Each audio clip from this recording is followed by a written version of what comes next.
Hey, what's up everyone? Welcome to another video, and before we get started, happy Halloween to everybody out there. I hope you're having a good day, because I sure am sitting around doing nothing like I usually do for Halloween. No friends. But I just thought I would share some horror movie recommendations for you, just in case you're coming home from doing all that great Halloween stuff, partying, fucking doing whatever. I thought I'd share some underrated horror movies that I think you will like, maybe, hopefully. And I just thought it would be kind of cool, just as a quick thing. Nothing too crazy. I'm not going to sit here and over-explain each of these movies. Some of these you've probably heard of, too, but I don't know. I just want to give some opinions. So let's get to it. Just 7 movies that you might not have heard of or might haven't watched yet that you might like later this evening after you get home. I don't know why you're watching this video before you get home. Like you're at a party and watching this video and you're like, oh, good opinions, fat guy. But whatever. Anyway, first movie is Trick or Treat, which I love. I love this movie. If you do not know, it's an anthology horror film, meaning there's a bunch of different stories in this one movie. So you get many different horror stories here. It is a classic. I think at this point everybody knows what this movie is, but at the time nobody saw it. I remember watching it a few months after it came out, and I was like, whoa, this is really great. Why is nobody talking about this? It's really professional, really creepy at times, very fun, funny, and very classic feeling. You know, there's a lot of stories in this movie that just feel like a classic, like, creep show or something like that. I love it. So Trick or Treat is definitely something you should watch. I believe it's on pretty much any streaming service out there, but that might not be true, but I believe it's easy to get. So I recommend Trick or Treat. Another movie I recommend that's not really, it's a horror movie, but it's more of a thriller, but I love this one, is called Hush. Now, Hush is a great one. It's about a woman who is deaf that is having her home invaded by a serial killer, which is a great premise. I mean, it's a home invasion movie with somebody that's deaf, so they have to really like prevail and outsmart this guy. And I thought it was a really unique tale, considering its usual trappings of a home invasion movie, but they did a great job. Also, the character is a writer too, so it's like one of those things where she writes these kind of stories in a way, so she has to like figure out ways to get out of there using her brain. And I thought it was a really awesome premise. Very good movie too, very short too, like not even like 80 minutes, I think.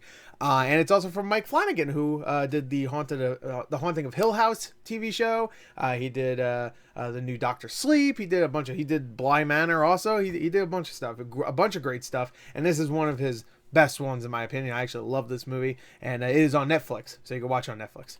Next is a Korean horror film that is about 3 hours long, so maybe not a good watch for once you get home drunk and, you know, just tired and whatever, but this is a good one anyway. It's called The Wailing. I love this movie. Really creepy, very atmospheric. It is Korean, so don't expect it to be in English, but it does have English subtitles, and it is a very spooky tale. Has an amazing conclusion, and it is really captivating. You really are invested in this story. Again, it's a long one, about 2 hours and like 40 minutes, I think, but it captivated me the entire time. It felt like it went by so quick. I loved it. I thought it was great. So it's a movie that was so well received that I bought it on Blu-ray before I even watched it, and I was happy I did that, because it was a great movie.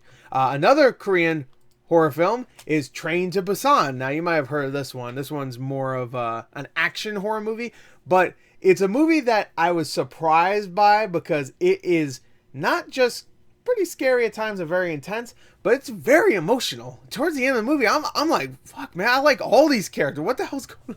And it is a thrill a minute. If you want a horror movie that gives you the emotion, gives you some scares, and isn't like 3 hours long, then this is the one for you, because this one is a thrill a minute, and it is very intense and very emotional. I love this movie. It's actually one of my favorite horror movies of the 2010s.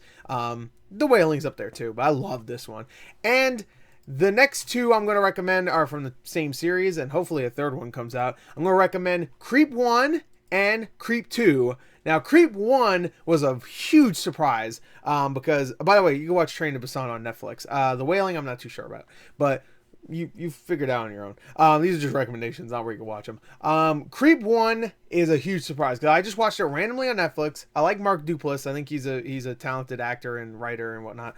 But Watched it randomly, heard it was good, so I was like, all right, let me watch it. And I thought it was great. It's just about a guy that's a creep. He's a creepy guy. He requests a guy to film him being a creep. Why?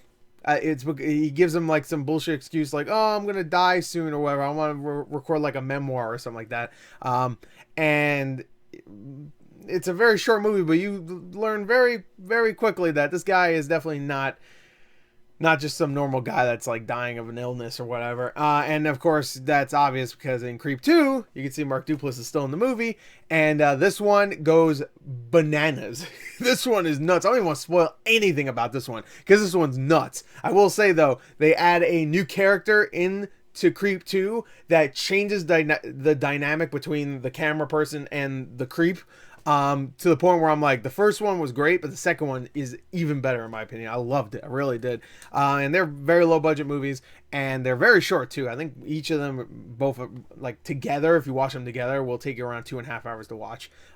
Together, each of them is like 75 minutes long, so they're short. So if you want to watch just one and you want to be kind of creeped out a little bit by this guy, there is one shot in the original Creep that is terrifying actually, where he's kind of looking like that, let's just say, on that poster, and it's really good. And the last movie I'm going to recommend is probably my favorite horror movie of all time. It is pretty classic now and pretty popular. Everybody talks about this movie, but I'm going to recommend it anyway, just in case you haven't seen it. And if you have seen it and you haven't seen it in a long time, watch it again today. This is a perfect Halloween movie. And that, of course, is John Carpenter's The Thing, this is top 1 horror movies of all time. That's pretty good.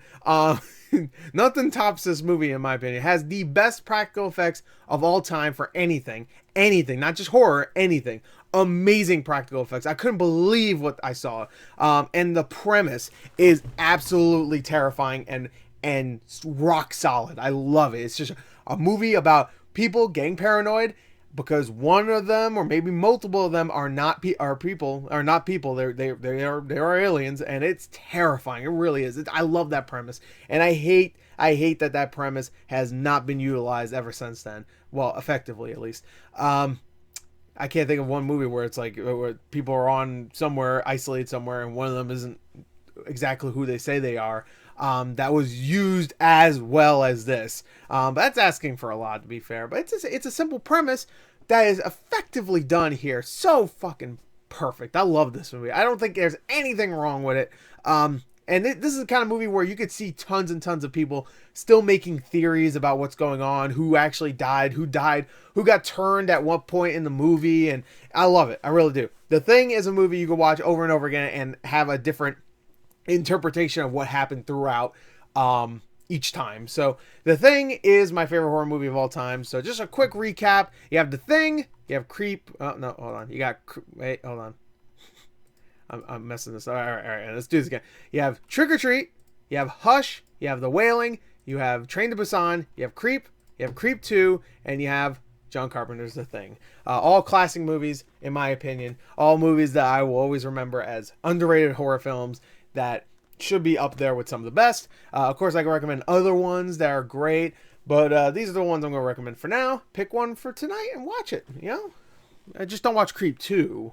Because that would be weird, because you'd be like, what the hell? But watch Creep 1, and then maybe tomorrow watch Creep 2. Or if you have 2.5 hours to spare, and you're like, I could watch The Wailing, or go watch both Creep 1 and 2, then up to you. What do you want to do? The Wailing or Creep 1 and 2? Okay, Creep 1 and 2 are great, and The Wailing's great. All these are great. Please watch one of them. Please. The Thing, though. Come on, man. That's a classic. It's a classic that should be considered a classic. The only reason why I say it's underrated is because nobody saw it when it first came out, because that fucking E.T. movie was out. And everybody's like, oh, cuddly alien besides grotesque alien. I'm like, grotesque alien is exactly the kind of alien I want. When aliens show up, they're going to look like this. They ain't going to look like fucking E.T. Yeah, sure. They're going to look like E.T. Yeah, fucking in your dreams. They're going to look like a monster that's going to murder you. Some symbiote shit. Anyway, happy Halloween. I hope you have a great night. And I hope you get fucking scared. And I hope you get candy. Yeah, you like candy, right? Just wear your mask. And I'm not talking about your Halloween mask. I mean your face mask, you dumbass.